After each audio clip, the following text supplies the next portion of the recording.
आप सभी लोग सुख चाहते हैं, लेकिन सुख चाहते तो हैं, पर सुख चाहने के लिए जहां दौड़ना वहां दौड़ते नहीं है, गलत दौड़ते हैं।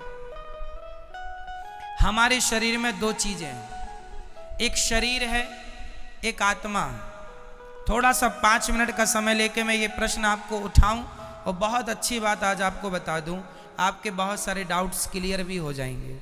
सुनो, हमारे शरीर और आत्मा अलग है, ये तो हम पहले भी आपको 1000 बार बता चुके हैं। आगे सुनो इससे।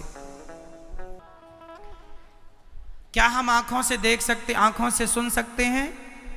नहीं। क्या कानों से देख सकते हैं? नहीं। क्या हम नाक से खा सकते हैं? समझो, ईश्वर ने सब चीजें अलग अलग बनाई हैं। देखने के लिए आंखें हैं, सुनने के लिए कान। आंखों से सुन नहीं सकते, कानों से देख नहीं सकते, अलग है ना।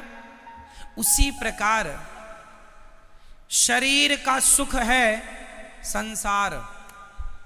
शरीर का सुख क्या है? संसार क्या है? शरीर का सुख। गाड़ी, बंगला, पत्नी, पुत्र, परिवार, ये कहां का सुख है? शरीर का।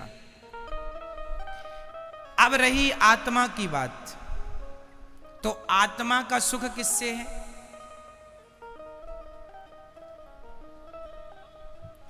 समझो, सिद्धांत को समझो, साइंस को समझो। चलो मैं साइंस से जोड़ता हूं इस सब्जेक्ट को।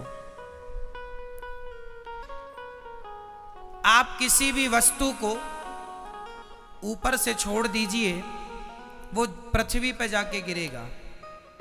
साइंस कहता है गुरुत्वाकर्षण पृथ्वी में है। ये तो सत्य है कि गुरुत्वाकर्षण है, पर इसके अतिरिक्त एक सत्य और है, क्योंकि वो पृथ्वी का ही हिस्सा है। इसलिए अंश अपने अंशी की ओर भागता है। अंश हमेशा किसकी ओर भागेगा? अंशी की ओर। जैसे ये पुष्प, ये किसका अंश है? ये पृथ्वी का अंश है, क्योंकि पृथ्वी से पेड़ बना, पेड़ पर ये पुष्प खिला। तो कुल मिला के, और ये आप रख दो, आप 2-4 दिन, 1 हफ्ता, महीने भर रख दो, ये अपने आप माटी हो जाएगा। कुछ ना करो, माटी हो जाएगा ये अपने आप। हाँ या ना? तो ये किसका अंश हुआ? मिट्टी का। अंशी कौन हुई? अंशी हुई पृथ्वी, और अंश हुआ ये। तो ये पृथ्वी का अंश है, इसलिए ये छोड़ने पर नीचे जाएगा, क्योंकि ये अंशी की तरफ जा रहा है। अब दूसरा, आग। आग हमेशा नीचे नहीं जाती। आग की ज्वाला, आग की लौ, आग की ज्योति ऊपर जाती है। क्यों? क्योंकि वो सूरज का अंश है, क्योंकि सूरज में आग है। तो हर अंश अपने अंशी की तरफ भागता है। हर अंश कहां भागता है? अपने अंशी की तरफ। आग किसका अंश है? सूर्य का। तो सूर्य की तरफ भागती है ना आग की ज्वाला हमेशा ऊपर। तीसरा, इस धरती की नदियां हमेशा किसकी तरफ भागती हैं? समुद्र की तरफ। क्यों? क्योंकि वो समुद्र का अंश है। क्योंकि पानी जो बरसता है, समुद्र का ही तो वाष्पीकरण होता है पानी, और फिर वही बरसता है। तो वो एक्चुअली इनडायरेक्ट वो समुद्र का ही पानी है, बरसता है, नदियों में आया, फिर वो अपने अंश की तरफ भागा, अपने अंशी की तरफ। समझो, जैसे पृथ्वी का कोई भी हिस्सा वो पृथ्वी की तरफ भागता है। कोई भी पुष्प, कोई भी पत्थर, कोई भी मिट्टी का ढेला, क्योंकि वो पृथ्वी का अंश है, इसलिए पृथ्वी की तरफ। आग सूर्य का अंश है, इसलिए सूर्य की तरफ।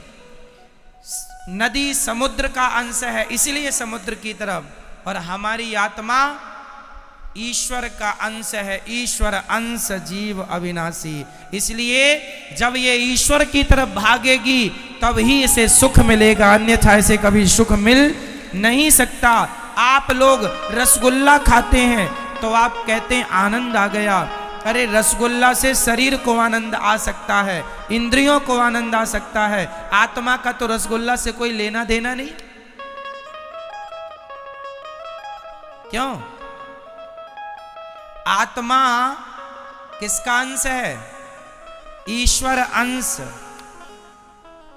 ये ईश्वर का अंश है। इसलिए यदि आत्मा को सुख देना है, आज लोग दुखी, सब कुछ है आपके पास, फिर भी आप अशांत हैं, फिर भी आप परेशान हैं, उदास हैं।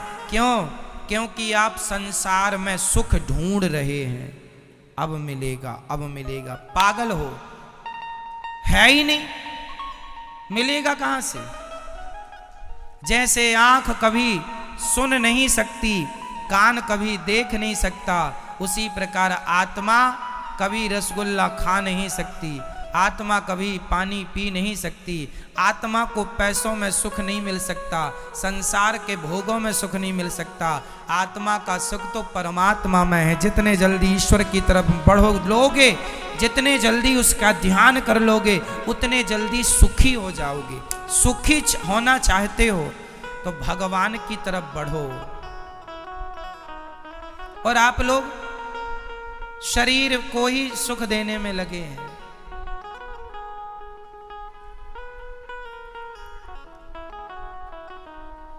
शरीर,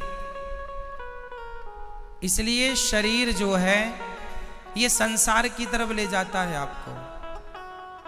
क्यों ले जाता है? क्योंकि शरीर संसार से बना है। संसार में 5 चीजें हैं, पृथ्वी, जल, वायु, अग्नि, आकाश, और ये 5 चीजों से आपका शरीर बना है। तो आपका शरीर आपको संसार की तरफ ले जाता है, क्योंकि संसार से बना है।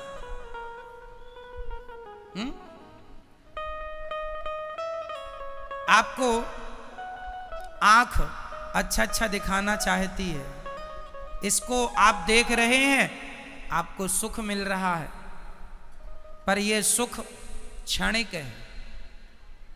यह सुख क्या है? क्षणिक है, जरा सी देर का। खाने का सुख भी क्षणिक है, जरा सी देर का। भोगों का सुख भी क्षणिक है, जरा सी देर का। आप जरा सी देर के सुख के पीछे सारी जिंदगी लगाए हैं। सारी जिंदगी आपको लगता है अरे वो करोड़पति बन गया, मैं भी बन जाऊंगा, मुझे भी सुख मिलेगा। सब करोड़पति बन रहे हैं। पूछ लो करोड़पतियों से वो कितने सुखी हैं। सुख संसार में नहीं मेरी मां।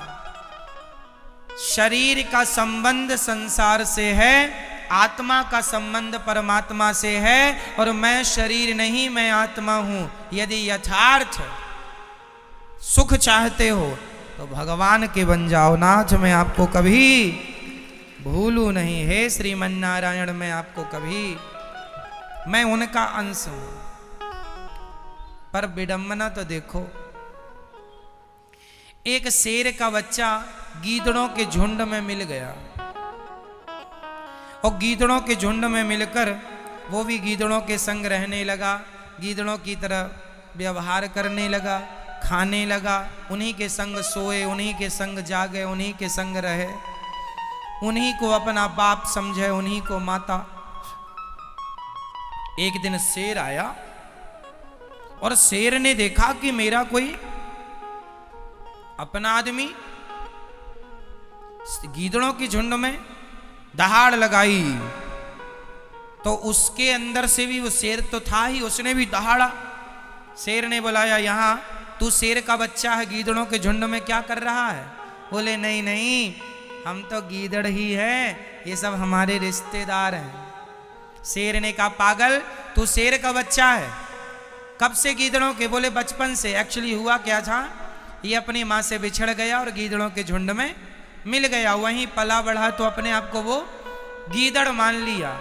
उसी प्रकार तुम सब शेर के बच्चे हो, परमात्मा रूपी शेर के, लेकिन गीदड़ों के झुंड में मिलने से आप अपने आप को गीदड़ समझ रहे हैं। मैं गीदड़ हूं, मैं रामबाई हूं।